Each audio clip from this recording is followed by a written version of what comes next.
Hello friends, इस video में हम कवर करने जा रहे हैं एमपी जीके का पार्ट जो कि है शेड्यूल ट्राइब। और इस वीडियो में एक चीज़ और कवर रहेगी आज का, क्योंकि ये लगभग लास्ट ट्राइब्स हैं जो अपन डिस्कस करने जा रहे हैं।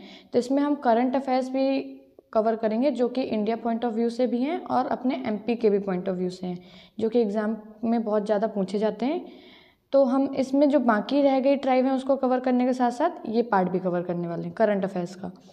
तो प्रीवियस वीडियोस में हमने बहुत सारे इंपॉर्टेंट ट्राइब्स को ऑलरेडी कवर करके रखा हुआ है, तो आप वो चैनल विजिट करके वीडियोस में उसको देख सकते हैं।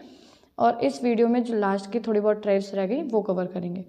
इसके बाद हम ट्राइबल पर्सनालिटीज़ को कवर करेंगे और उनसे रिलेटेड उनमें जो भी करंट अफेयर्स वगैरह उनसे रिलेटेड है उसको भी उस वीडियो में डालेंगे।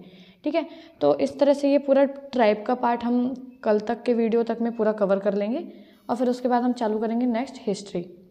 ठीक है, तो चलिए आज हम पढ़ने जा रहे हैं सबसे पहले कौन सी ट्राइब, मवासी ट्राइब। तो ये जो छोटी छोटी ट्राइब्स हैं इनका बस हमको रीज़न पता होना चाहिए कि कहाँ पाई जाती है और ये कितना परसेंटेज है इनका, बस इससे ज़्यादा इनमें ज़्यादा कुछ इंपॉर्टेंट है नहीं। तो सबसे पहले मवासी ट्राइब। तो ये ट्राइब कहाँ पाई जाती है? ये छिंदवाड़ा, सतना, होशंगाबाद, वेस्ट निमाड़, बैतूल ये डिस्ट्रिक्ट्स में पाई जाती है। कौन सी ट्राइब? मवासी ट्राइब।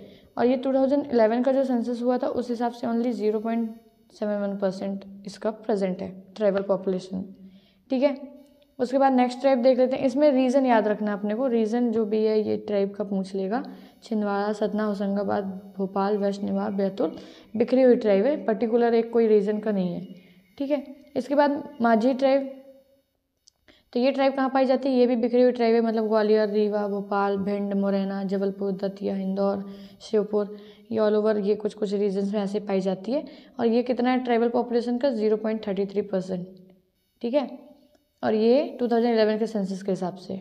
ठीक है, तो माझी ट्राइब, रीजन ग्वालियर, ये भी बिखरी हुई इधर उधर, भोपाल दोनों में कॉमन था, और रीवा इसमें सतना नहीं है, उसमें सतना था, दतिया, इंदौर, श्योपुर, भिंड, मुरैना, जबलपुर, ग्वालियर इन रीजन में कौन सी ट्राइब पाई जाती है? माझी ट्राइब। इसके बाद पाव ट्राइब। तो ये भी छोटी ट्राइब है, 0.29% ही पाई जाती है पाव ट्राइब। और ये कहाँ पाई जाती है? ये शहडोल, अनूपपुर और सतना। याद रखना, ये पाव ट्राइब में वापस से सतना आ गया। माझी ट्राइब में रीवा, फिर वापस से पाव ट्राइब में सतना। ठीक है, शहडोल और अनूपपुर ये 3 एरिया हैं जहाँ पास पाव ट्राइब पाई जाती है और ये 0.29% ही है। ठीक है, इसके बाद भिंजवार ट्राइब, ये थोड़ा सा इंपॉर्टेंट हो जाती है क्योंकि पूछ लेते हैं, इसमें कुछ फैक्ट्स हैं। तो ये कौन से रीजन में पाई जाती है? ये पाई जाती है बालाघाट सिवनी रीजन में, मध्य प्रदेश में। और ये विंध्याचल माउंटेन एरिया में जनरली इनका रेसिडेंट रहता है और इन्हीं से ही उनको नाम मिला है भिंजवार। विंध्या से भिंजवार बन गया है ना, वो लोकल लैंग्वेज में ऐसे बोलते बोलते भिंजवार आ गया। तो ये विंध्याचल माउंटेन एरिया में पाए जाते हैं और उन्हीं से ही उनको नाम ड्राइव हुआ क्या? भिंजवार ट्राइब। ठीक है, तो इनका एक अपने डिसेंडेंट किसको मानते हैं, किसके डिसेंडेंट मानते हैं? जिनको बोला जाता है विंध्यवासिनी का बेटा, विंध्यवासिनी के सन, जो कि 12 भाई बेटकर, ये भी इसी ट्राइब के थे, ये नोन पर्सनैलिटी थे। तो इनको क्या बोला जाता था? विंध्यवासिनी सन, 12 भाई बेटकर, ये अपने आप को उनके डिसेंडेंट मानते हैं। ठीक है, फिर उसके बाद इनकी मदर टंग क्या होती है? छत्तीसगढ़ी, जनरली इसी रीजन में पाए जाते हैं। तो इनकी मदर टंग क्या होती है? छत्तीसगढ़ी। बालाघाट सिवनी ये छत्तीसगढ़ एरिया का बॉर्डर को उधर के आसपास रहता है ना, तो वहाँ पर छत्तीसगढ़ी लैंग्वेज बोली जाती है। तो इनका जो लैंग्वेज होती है, मदर टंग होती है, वो छत्तीसगढ़ी होती है। और इनके में एक बहुत नॉन पर्सनैलिटी कौन सी है? वीर नारायण सिंह, जो कि फ्रीडम फाइटर थे, जिन्होंने ब्रिटिश से स्वतंत्रता संग्राम में पार्ट लिया था 1857 के उसमें, और फिर ब्रिटिशर्स ने उनको हैंग कर दिया था, मतलब लटका दिया था। तो ये फ्रीडम फाइटर थे, बहुत ही नोन पर्सनैलिटी हैं इस ट्राइब के। तो मार्केट इंपॉर्टेंट, वीर नारायण सिंह कौन सी ट्राइब से बिलोंग करते हैं? तो भिंजवार ट्राइब से। और तो फर्स्ट फ्रीडम फाइटर छत्तीसगढ़ किसको बोला जाता है? वीर नारायण सिंह को। ठीक है, उसके बाद नेक्स्ट टाइम देख लेते हैं परिधि ट्राइब। परिधि ट्राइब, ये ट्राइब में भी कुछ कुछ इंपॉर्टेंट फैक्ट है, ये थोड़ा सा इंपॉर्टेंट ट्राइब है। तो सबसे पहले इस वर्ड का मीनिंग क्या होता है? हंटिंग। मराठी लैंग्वेज में परिधि वर्ड का मतलब होता है हंटिंग। और ये कौन से रीजन में पाई जाती है? तो भोपाल, रायसेन, गुना, सीहोर। नोटेड डाउन, भोपाल, रायसेन, गुना, सीहोर इन डिस्ट्रिक्ट में पाई जाती है परिधि ट्राइब। और ये हंटिंग, जिससे मीनिंग ही निकल के आ रहा है वर्ड का, तो ये प्रोफिशिएंट होते हैं किसमें? Hunting wild animals. Wild animals की हंटिंग में बहुत ज़्यादा निपुण होते हैं। बस वुमेन्स को इस ट्राइब में अलाउ नहीं किया जाता है हंट करने के लिए, मेंस इस चीज़ में बहुत ज़्यादा निपुण होते हैं। और इनके वर्ड का ही मीनिंग निकल के आ रहा है हंटिंग, तो हंटिंग इनको बहुत अच्छे से आती होगी। ठीक है, और ये रीजन याद रखना वापस से, भोपाल, रायसेन, गुना, सीहोर। और इनमें सब ट्राइब्स होती हैं, तो इनके वर्क प्रोफेशन काम के हिसाब से इनको ट्राइब को नाम दिया गया है, ठीक है। तो जैसे कि गोसाई पर्दी, इनका क्या रहता है कि ये सेफ्रॉन कलर के गारमेंट्स वगैरह वो सब साधु के वेश में रहते हैं और डियर्स का हंट करते हैं, हंटिंग तो नाम ही है, तो हंट करते हैं उस चीज़ को, तो इनको बोला जाता है गोसाई पर्दी। फिर लंगोटी पर्दी, ये लंगोट पहनते हैं, ये नाम से बहुत कॉमन आ रहा है, लंगोट पर्दी मतलब लंगोट पहनते हैं। गोसाई में बस याद रखना कि ये सेफ्रॉन गारमेंट्स और साधु टाइप के रहते हैं और डियर वगैरह पकड़ते हैं, ठीक है। उसके बाद ये सिली ऑयल पर्दी, जनरली ये हंट करते हैं किसका, क्रोकोडाइल का हंट करते हैं, शिकार करते हैं और उसमें से फिर तेल निकालते हैं, तो इसलिए उनको बोला जाता है सिली ऑयल पर्दी, ठीक है ना। 3 पर्दी देख रही, गोसाई, लंगोट, सिली ऑयल। फिर इसी तरह 3 और हैं, तो वो कौन से हैं, भील पर्दी। भील वर्ड का मतलब अपन ने पढ़ा था, जो कि आर्ची वगैरह शिकार वगैरह करने को रहते हैं ना, तो इस तरह से ये बर्ड्स और एनिमल्स को गन के थ्रू शिकार करते हैं, तो उनको क्या बोला जाता है, भील पर्दी। चीता पर्दी, ये चीता को पकड़ते हैं, अडॉप्ट करते हैं, फिर उसको ट्रेन करते हैं, तो इसलिए इनको बोला जाता है चीता पर्दी। फांस पर्दी, ये जो प्रे वगैरह होते हैं ना, उनका ट्रैप लगा के, जो भी शिकार को ट्रैप लगा के पकड़ते हैं, तो इसलिए इनको बोला जाता है फांस, फंसाते हैं ना, फांसना किसी को, तो फांस पर्दी। 6 तरह के पर्दे देख लिए ना अपन ने, भील पर्दी, चीता पर्दी, फांस पर्दी, लंगोट पर्दी, गोसाई पर्दी और एक भीली सिली ऑयल पर्दी, ठीक है, सिली ऑयल पर्दी, ठीक है। इस तरह से ये सब ट्राइब्स थे परिधि ट्राइब के। फिर इसके बाद अपन देख लेते हैं करंट फैक्ट्स, जो कि ट्राइब से रिलेटेड अभी करंट में चल रहे हैं। तो सबसे पहला फैक्ट क्या है कि इंसाइक्लोपीडिया ऑफ ट्राइब किसने बनाई है, उड़ीसा ने। तो उड़ीसा ने इंसाइक्लोपीडिया ऑफ ट्राइब्स को लॉन्च किया है, और ये लॉन्च किसने किया था, तो उड़ीसा के जो सीएम है नवीन पटनायक, उनने लॉन्च किया था, ठीक है।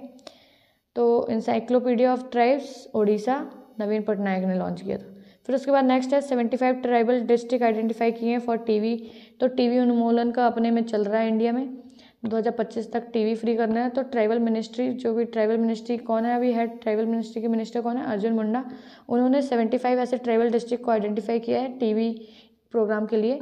और एक चीज़ और हुई है कि ट्राइबल के बारे में ट्राइबल इनिशिएटिव और उनके ऊपर डॉक्यूमेंट्स रिलेटेड टू टीवी भी बनाई गई है, जिसका नाम है आलेख, ठीक है ना। तो ये डॉक्यूमेंट्री और टीवी रिलेटेड इनिशिएटिव प्रोग्राम का जो है आलेख, ये ट्राइब्स के ऊपर बनाई गई है। और 75 ऐसे ट्राइबल डिस्ट्रिक्ट आइडेंटिफाई करें फॉर टीवी प्रोग्राम, ठीक है। फिर उसके बाद ट्राइब्स ऑन व्हील, जैसे वोकल फॉर लोकल अपना चल रहा है ना, लोकल प्रोडक्ट को भी वोकल करना, तो इसी तरह ट्राइब्स के भी प्रोडक्ट को लोकल करना और उसके लिए भी वोकल रहना किया गया है। तो ये एक स्लोगन बनाया गया है, go vocal for local, go tribal, ठीक है। तो उनके भी प्रोडक्ट को भी वोकल करना वो बनाया गया है। तो उसके लिए 57 मोबाइल्स वैन को ट्राइबल मिनिस्ट्री ने निकाला है। तो ट्राइबल मिनिस्ट्री हेड मैंने बता चुका अर्जुन मुंडा है, तो ये याद रखना कितनी मोबाइल वैन्स को ट्राइबल प्रोडक्ट्स के लिए निकाला गया है, तो वो 57 मोबाइल वैन्स, ठीक है। उसके बाद ट्राइब्स इंडिया आउटलेट ओपन किया गया है, मतलब यहाँ पास ट्राइब्स के प्रोडक्ट जो भी है यहाँ पर शोकेस रखे जाएंगे सेलिंग के लिए। तो ये कहाँ पास किया गया है, प्रयागराज एयरपोर्ट में, उत्तर प्रदेश में, ठीक है। तो ट्राइब्स इंडिया आउटलेट कहाँ बनाया गया है, प्रयागराज एयरपोर्ट में, ठीक है। इसके बाद सेकंड लार्जेस्ट फेयर जो इंडिया का होता है, कुंभ मेला जो लार्जेस्ट फेयर होता है, कुंभ मेला सबसे बड़ा फेयर माना जाता है इंडिया में। उसके बाद जो सेकंड लार्जेस्ट फेयर होता है वो होता है मेदारम जात्रा, जो कि तेलंगाना में मनाया जाता है, ठीक है। 4 दिन का होता है। और ये इसमें फैक्ट क्या याद रखना कि ये ट्राइबल फेयर होता है, मतलब जनजाति के द्वारा ये मेला आयोजित किया जाता है। और ये कौन सी ट्राइब इसमें मेन होती है, कोया ट्राइब। तो ये इसमें फैक्ट याद रखना, सेकंड लार्जेस्ट फेयर मेदारम जात्रा, जो कि तेलंगाना में मनाया जाता है, 4 दिन का होता है। कौन सी ट्राइब, कोया ट्राइब, ठीक है ना। ट्राइबल फैक्ट्स हैं जो अपन पढ़ रहे हैं करंट अफेयर्स, और इंडिया का ओवरऑल देख रहे हैं, ठीक है ना। फिर इसके बाद मानगढ़ मैसेकर हुआ था, जो कि 1913 में हुआ था, ये राजस्थान में हुआ था। इसको आदिवासियों का जलियांवाला माना जाता है। इसमें 1500 के ऊपर भीली के ऊपर ब्रिटिश ने फायर करके उनको मारा था। तो ये मानगढ़ मैसेकर, क्योंकि वो प्रोटेस्ट कर रहे थे ब्रिटिश का जो भी रूल्स और उनके जो भी अत्याचार थे उनके विरोध में खड़े हुए थे। तो ये मानगढ़ मैसेकर माना जाता है, जलियांवाला, आदिवासी जलियांवाला, जो कि 1913 में हुआ था राजस्थान में, ठीक है ना। ये फैक्ट याद रखना। उसके बाद कैश इनिशिएटिव चालू की गई है पीवीजीटीज़ के लिए। पीवीजीटीज़ क्या होते हैं, पर्टिकुलरली वेनरेबल ट्राइबल ग्रुप्स या फिर प्रिमिटिवली वेनरेबल ट्राइबल ग्रुप्स, मतलब कि ये ऐसे ट्राइबल ग्रुप्स होते हैं जो कि बहुत ही ज़्यादा इकोनॉमिकली बैकवर्ड होते हैं, सोशली बैकवर्ड होते हैं, और इनकी संख्या भी कम होती जा रही है। तो इन पर बहुत ज़्यादा ध्यान देने की ज़रूरत रहती है, बहुत ज़्यादा बैकवर्ड होते हैं। तो इनके लिए कैश इनिशिएटिव चालू किया कौन सी स्टेट ने, उड़ीसा ने। तो ये याद रखना, कैश इनिशिएटिव किसके लिए चालू किया गया है, प्रिमिटिव वनरेबल ट्राइबल ग्रुप, उनकी शादी वगैरह के लिए। तो ये कहाँ चालू किया गया है? उड़ीसा में, ठीक है ना, जिससे उनकी पॉपुलेशन में थोड़ा सा ग्रोथ आ सके। फिर इसके बाद फिर 4 ट्राइबल रिवोल्ट्स के बारे में बात किया था। अपनी जो ट्राइबल प्रेसिडेंट है, first women tribal president, first women president अपनी प्रतिभा पाटिल थी, लेकिन ये फर्स्ट ट्राइबल वुमेन प्रेसिडेंट हैं जो कि हैं जो द्रौपदी मुर्मू उड़ीसा से बिलोंग करती हैं और संथाल ट्राइब से बिलोंग करती हैं। तो इनने जब प्रेसिडेंट इनने ओथ लिया था, उसके बाद इनने जो इनॉग्रल स्पीच अपनी दी थी, उनमें 4 ट्राइब्स के रिवोल्ट के बारे में मेंशन किया था। तो ये किसी भी एग्जाम में, क्योंकि ये फैक्ट बन के आया है, जो करंट में था, तो ये पूछ सकता है कि ये रिबेलियन या फिर ये रिवोल्ट कब हुआ था। तो अपन को ये 4 जो भी बात की थी उनने अपने स्पीच में, ये रिवोल्ट, ट्राइबल रिवोल्ट पता होना चाहिए। तो पहला कौन सा था? पहला संथाल, क्योंकि वो संथाल ट्राइब से ही बिलोंग करती है द्रौपदी मुर्मू, तो उन्होंने संथाल रिवॉल्यूशन की बात करी थी, जो कि कब हुई थी? जून 30, 1855। ये सब ब्रिटिश के अगेंस्ट और जमींदार के अगेंस्ट भी हुए थे, क्योंकि उनके जो भी ब्रिटिश और जमींदार के ही ट्राइबल्स के ऊपर अत्याचार रहते थे, टैक्स को रिलेटेड, लैंड को रिलेटेड जो भी रहता था, तो फॉरेस्ट को रिलेटेड, तो वो ट्राइबल रिवोल्ट्स होते थे ब्रिटिश और उनसे रिलेटेड जमींदार जो भी अपॉइंटेड रहते थे उनके अगेंस्ट में। तो सबसे पहला रिवोल्ट जो उन्होंने मेंशन किया था द्रौपदी मुर्मू ने, वो था संथाल रिवॉल्यूशन। तो अपन को ये याद रखना है कब हुआ था? जून 30, 1855 को। उसके बाद पाइका रेबेलियन, ये उड़ीसा में हुआ था 1817 को। कब हुआ था? 1817 को, ये डेट याद रखनी है। उसके बाद कोल रिवॉल्ट हुआ था 1831 को, जो कि छोटा नागपुर रीजन, झारखंड के पास का रीजन जो रहता है, वहाँ हुआ था। तो कोल रिवॉल्ट कब हुआ था? 1831, छोटा नागपुर, झारखंड। उसके बाद भील अपराइजिंग हुई थी 1818, महाराष्ट्र, खानदेश रीजन में, ठीक है ना। 4 कौन से हो गए? पहला तो संथाल याद रखना, क्योंकि वो उस ट्राइब को बिलोंग करती थी। 1855, ठीक है ना, सबसे लेट 1855। पाइका 1817, उड़ीसा, ठीक है। कोल 1831, छोटा नागपुर। फिर भील 1818, महाराष्ट्र, खानदेश। सारे 18 के हैं। 55 से चालू होता है संथाल से। पाइका 17 में आ जाता है। कोल 31 में आ जाता है। भील 1818 में, ठीक है ना। तो ये याद रखना 4 रिवॉल्ट जो भी द्रौपदी मुर्मू ने मेंशन किए थे। उसके बाद स्कीम फॉर फ्री कोचिंग चालू की गई है डीएनटीज़ के लिए। डीएनटीज़ क्या होते हैं? डी नोटिफाइड ट्राइबल ग्रुप्स, मतलब इनको कोई भी ज़्यादा नोटिफाई नहीं किया गया। ये और भी ज़्यादा इकोनॉमिकली बैकवर्ड और पुअर होते हैं। इन पे मतलब इनकी पॉपुलेशन डे बाई डे कम होती जा रही है, तो इनके लिए सीड प्रोग्राम चालू किया गया था। मतलब फ्री कोचिंग्स पढ़ाई से रिलेटेड दिया जाएगा। Scheme for empowerment of economically D notified nomadic और सेमी नोमैडिक ट्राइब्स, ये सीड का फुल फॉर्म है, तो इसको याद रखिएगा। तो सीड स्कीम किससे रिलेटेड है? ट्राइब से रिलेटेड है, और ये फ्री कोचिंग स्कीम है डीएनटीज़ के लिए, ठीक है ना। ये याद रखना, मोस्ट इंपॉर्टेंट है। फिर इसके बाद बिरसा मुंडा जयंती मनाई गई। बिरसा मुंडा जयंती जो कि है, बिरसा मुंडा ये जनजाति थे जिन्होंने ब्रिटिश से रिवोल्ट किया था, और ये जनजातीय दिवस, जनजातीय गौरव दिवस की तरह इनको मनाया जाएगा, जो कि 15 नवंबर। और उल गुलान इनका स्लोगन रहता था जब इनका रिवोल्ट होता था, तो उल गुलान इनका स्लोगन रहता था। तो उल गुलान किससे रिलेटेड है?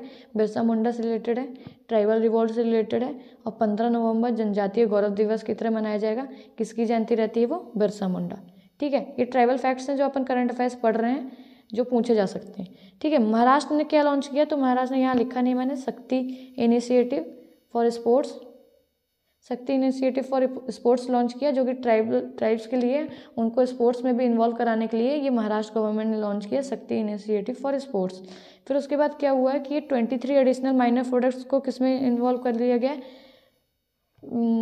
MSPs में, मिनिमम सपोर्ट प्राइस में 23 एडिशनल माइनर फॉरेस्ट प्रोडक्ट्स हैं, जो कि ट्राइब्स वगैरह फॉरेस्ट में रहते हैं, तो वो लोग प्रोड्यूस वहाँ से निकालते हैं, तो उनके 23 एडिशनल माइनर प्रोडक्ट्स को किस में यूज़ कर लिया? MSPs में।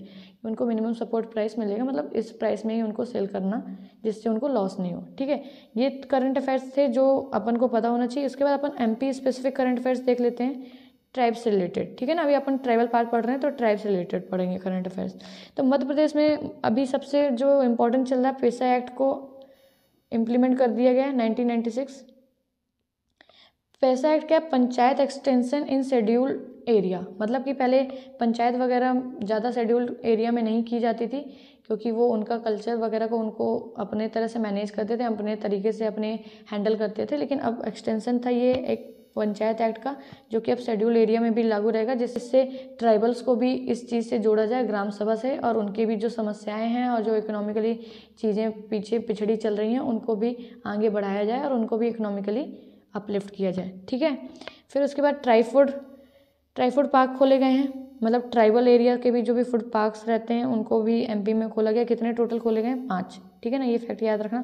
उसके बाद पेंटिंग शोकास की गई थी इटली में। इटली के एग्जीबिशन में कौन सी पेंटिंग शोकास की गई थी? जोधैया बाई की। ये बहुत ही ज़्यादा नॉन ट्राइबल वुमेन है बैगा ट्राइब की, जो कि उनकी पेंटिंग्स वर्ल्ड वाइड फेमस हैं। तो ये याद रखना है किसकी पेंटिंग शोकास की गई थी इटली के एग्जीबिशन में? जोधैया बाई की, जो कि उमरिया से आती हैं, बिलोंग करती हैं एमपी में, और वो कौन सी ट्राइब से? बैगा ट्राइब से। उसके बाद एमपी गवर्नमेंट ने लीगलाइज कर दिया महुआ को। किसके लिए? ट्राइबल्स के लिए। मतलब ये हेरिटेज लिक्वर उनको उसको दिया गया है, ऐसा नोटिफाई किया गया है हेरिटेज लिक्वर। किसको? महुआ को, क्योंकि ट्राइब्स जनरली महुआ की अल्कोहल बनाकर उनका सेवन करते हैं, तो इसलिए उसको हेरिटेज लिक्वर डिक्लेयर किया गया है। उसके बाद यूनिवर्सिटी जो छिंदवाड़ा में ओपन की जाएगी वो किसके नाम पे रखी जाएगी? शंकर शाह जो कि गोंड किंग थे उनके नाम पे रखी जाएगी। तो ये गोंड किंग गोंड ट्राइब से बिलोंग करते थे। तो ये यूनिवर्सिटी जो छिंदवाड़ा में ओपन की जाएगी वो शंकर शाह के नाम पर रखी जाएगी। उसके बाद रेलवे स्टेशन जो कि पतालपानी रेलवे स्टेशन है वो किसके नाम पे रखा जाएगा? टाटिया भील। टाटिया मामा बोला जाता है, रॉबिन हुड माना जाता था इनको, ब्रिटिशर्स को लूट के ये गरीबों में देते थे। तो ये टाटिया भील थे। तो पातालपानी में इनका जो पातालपानी रेलवे स्टेशन है ये इनके नाम पे रखा जाएगा। फिर इसके बाद मेडिकल कॉलेज जो कि मंडला में खुलने वाला है तो वो किसके नाम पे रखा जाएगा?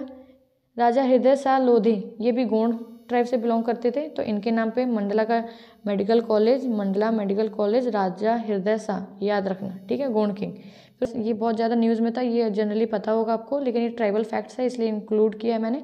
तो ये भोपाल का जो हबीबगंज रेलवे स्टेशन है इसको रीनेम किया गया है, गोंड क्वीन थी जो रानी कमलापति, उनके नाम पे। तो अब ये रेलवे स्टेशन का नाम क्या है? रानी कमलापति रेलवे स्टेशन। फिर इसके बाद अभी अवार्ड एक चालू किया गया है, किसके लिए? ट्राइब्स के लिए। Best work in tribal art and culture अभी अनाउंस किया गया है, अवार्ड दिया जाएगा। किसके नाम पे ये अवार्ड है? राजा संग्राम शाह अवार्ड।